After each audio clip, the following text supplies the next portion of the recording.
When it comes to first impressions, presentation is everything. You put on a shirt and tie for a job interview, and you make sure your CV looks good before you send it off to the employer. Because even if you've got an impressive job history, it'll hardly wow the employer if it looks rushed and difficult to read.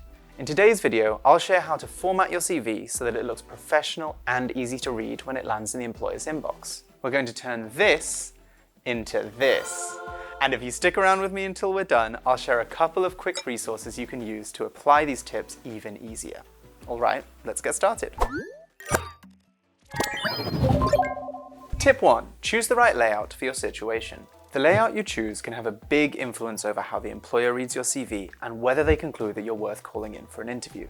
The parts of your CV that you make longer and more detailed will look more important on paper and be more likely to stick in the employer's mind. So what should you focus on?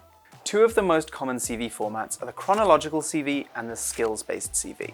Chronological CVs are great if you have a few years of experience or are applying for a job at a more traditional company. They focus on your work experience, organizing your job history in chronological order, aka moving backwards in time from the most recent job you did. Chronological CVs are the most widely used CV format, and they're what most people think of when they hear the word CV.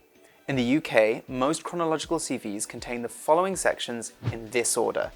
And if you need help writing the first 4, I've dropped detailed guides in the description box below. Chronological CVs are most effective when you want to emphasize career development, but they can also work if you're just a fresh graduate. Just remember to move your education section to the top of the page so the employer sees your degree and formal qualifications first. But what about skills-based CVs? Let's say you've just finished your GCSEs, are moving into a completely new career, or have changed jobs frequently in the last few years. You probably don't want work history to be the star of your show, and that's fine. We're here to advertise your best traits to employers, and in this case, that's probably the things that you know, not the stuff that you did. So, sell yourself on skills. A skills-based CV does exactly what the name suggests. It outlines what you know how to do well, instead of focusing on your previous jobs. Basically, it treats your skills section like a work experience section, with an entry for each key skill you want to emphasize, followed by bullet points that give specific examples of how you develop that skill, or how you've used it in the past. For example, you could use communication as an entry, and then follow it with a few bullet points contextualizing your presentation skills for the employer. A skills-based CV will make a great first impression on any employer who's hiring for a skills-based role, but you might want to avoid using this format if the job description emphasizes the need for previous experience. Now you know which layout is best for you, let's discuss formatting specifics. Tip 2. Set the right margins and spacing. Margins and spacing are a 2-second fix, but they make a world of difference to your CV's appearance because they determine how much white space will be on the page. Not enough white space will make your CV look cluttered, whereas a lot of white space makes it look like you don't have much to say. Make your CV easy to scan for details by setting margins between 1.27 and 2.5 centimeters. If you're using Microsoft Word, Pages, or Google Docs, you can do this by adjusting the ruler at the top of the page. Set your line spacing between 1 and 1.5, which is what's used on most professional documents, and add a space after each paragraph so the employer can skim through the content easily.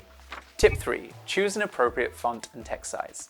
Times New Roman, Arial, Verdana are all popular choices, but there are a ton of default and open source alternatives if you're looking to give your application a more unique appearance. Just make sure that the font you choose is either sans serif or serif, and steer clear of anything overly decorative or stylized. You'll just make your CV hard to read and probably give the employer a migraine while you're at it.